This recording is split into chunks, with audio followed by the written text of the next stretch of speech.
Hello people, welcome to Ferry. Our birds are 11 weeks now and we are going to be debeaking.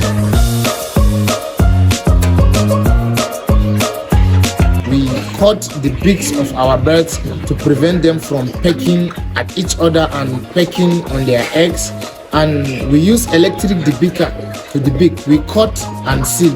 The reason why we cut and seal is to prevent the running of blood, the bleeding, so that the bleeding will not be that much. Operate to debeak within week 9 to week 12. So over there is where we have our electric debeaker and we debeak. So come join me and see how we debeak.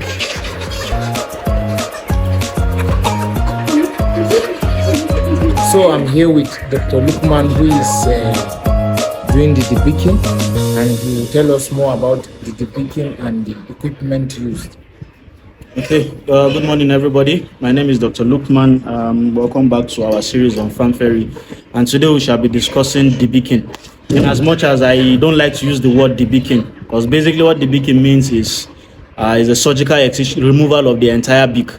But I prefer to use the word beak trimming, which is just reduction of the beak. And what we are doing here is try to cut down the level of the beak from where it used to be.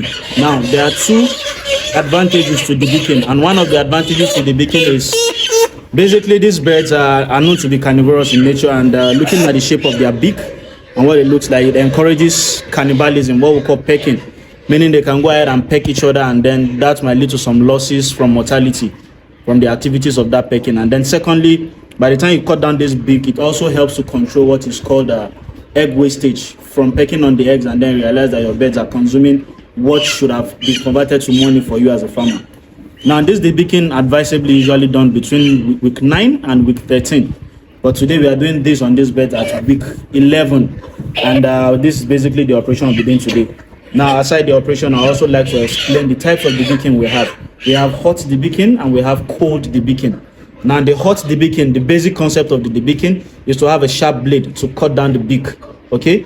Now, what differentiates the hot debeaking from the cold debeaking is, now when you're talking about cold debeaking, you're just using a blade that looks more like a scissors just to cut down on the beak, basically. While for the hot debeaking, you have a blade, a hot blade that cuts down the beak. This blade is actually sharp, it cuts down the beak, and at the same time you can see that this part of the blade is actually very hot and it looks reddish. Now what this does is, apart from cutting the beak, it also helps to do what is called heat treatment. In technical terms, it's called cauterization. Now what this cauterization does is it helps to reduce the bleeding significantly and also helps to promote healing on time, and I'll show us the differences. Now with cold debeaking, which is this equipment I'm using here, this is basically more like a scissors that just cuts down on the beak without any heat treatment, and this is what it does. It only cuts down on the beak. Now immediately I cut down, you begin to see that there's bleeding, and there's much of it, and we want to avoid this bleeding as much as possible. The more your birds bleed, it affects their growth, as well as it also delays the healing process here, which will affect their feed consumption, and overall it affects the productivity of your birds, slowing down their weight gain to get to egg laying weight. Okay, so the other form of the beak trimming is the hot debeaking. Let me have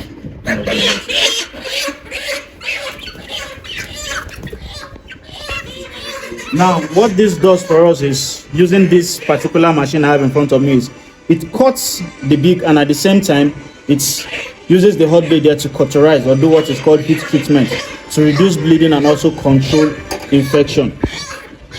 Okay, which is this. So by the time I cut, you can see smoke coming out from the hot blade, and look at this compared to the one we did earlier. You can see that the bleeding here is very, very minimal compared to what we did. In fact, on using hot debeaking, it's more like having zero bleeding in some instances. Now those are the types of debeaking, and then for the debeaking machines we have them in different types. This is the stand type, this is the hand type of hot debeaking, and then we have another hand type of the cold debeaking. Now this particular machine here, I'm using this equipment I have with me, has an element attached to it, which by the time you connect this to an electric outlet, what it does is this part of this equipment begins to generate heat, so that by the time you place the beak here and you cut, this part that is already heated up helps to do the heat treatment and cauterizes the beak and reduces bleeding, and also help to control the level of infection that can get into the beak because you are creating an open wound. This is one of the electric debeakers, and this is used for hot debeaking. While this is used for cold debeaking, this does not have any electrical attachment to it. You only cut and then it takes the beak off.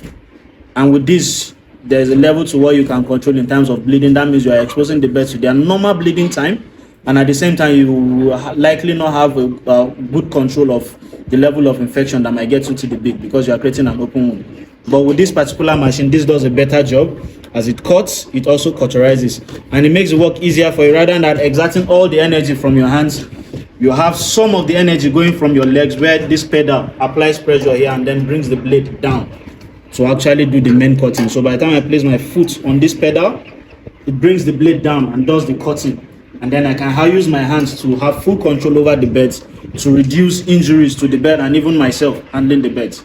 So this is basically what we'll be doing today. So let's have a video and then you see the differences in what we'll be doing. Give me one. You can't tell me otherwise. So this is cold debeaking. You can see the debeaker I'm using here does not have any electrical installation. So what it just does is it only cuts. Okay? And by the time you cut, you realize that there's bleeding. Now what I'm going to do, I'll try to help this bird by placing this on the hot blade here to help to cauterize and then minimize the bleeding and then improve healing time. Okay? While on the other hand, the hot debeaking, what I explained earlier, that you place the beak here and then your foot on the pedal.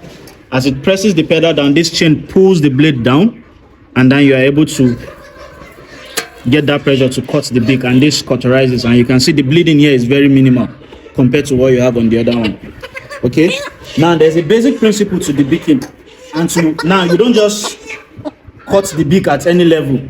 Okay, there's a level to which you should cut. Now if you cut the beak too low to the point of the nostrils, what it means is that this bird, because of the low level of the beak, will be having difficulty in picking the feed. Okay, and due to the fact that the nature of the feed or the presentation of the feed is mash, it comes powdery a bit. And then while this bird is trying to feed, what it means is that most of the dust particle will go into the nostril, exposing your bird to respiratory diseases or respiratory challenges.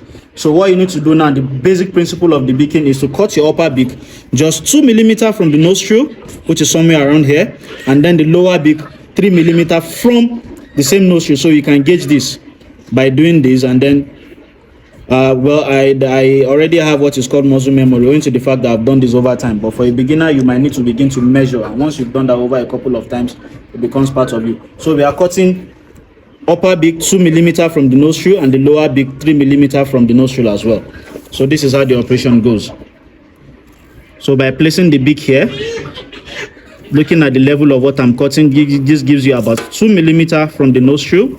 So you see, I'm not cutting too low. This guy still has an allowance to pick feed, and then I'm also taking the lower beak just about 3 mm from the nostril, and we are good to go. Okay, so this is basically what the operation looks like here.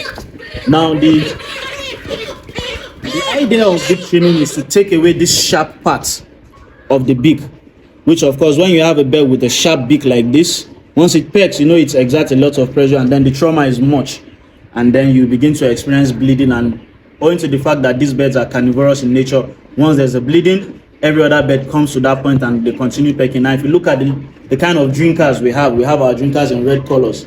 Naturally, layer birds are attracted to red color. Okay, that's why we have their drinkers in red color, to attract them to go there to take water. So similar thing happen once there's pecking and then there's blood. That red color attracts them and they all come there. And you can imagine where you have a pen of about 1,000 birds, and there's one bird bleeding, and having a lot of other birds coming there to peck. Before you know it, is a matter of time before that bird dies off completely. So the idea of the debeaking is to take off this sharp part of the beak, and then at the same time allowing this bird the allowance to be able to feed properly without having dust coming into the nostril. So that's the idea of cutting 2 millimeters from the nostril on the upper beak and 3 millimeters from the nostril on the lower beak. But generally you can do both upper and lower beak at 2 millimeters at the same level. So look at the sharp beak here, and then by the time I place this on the blade and cut, I have a blunt beak here now, which with this pecking will be very, very difficult, and even egg breakage and wastage will be very, very difficult for these birds to carry out. Thank you. Thank you, Dr. Lukman, for that knowledge. See you guys on our next episode.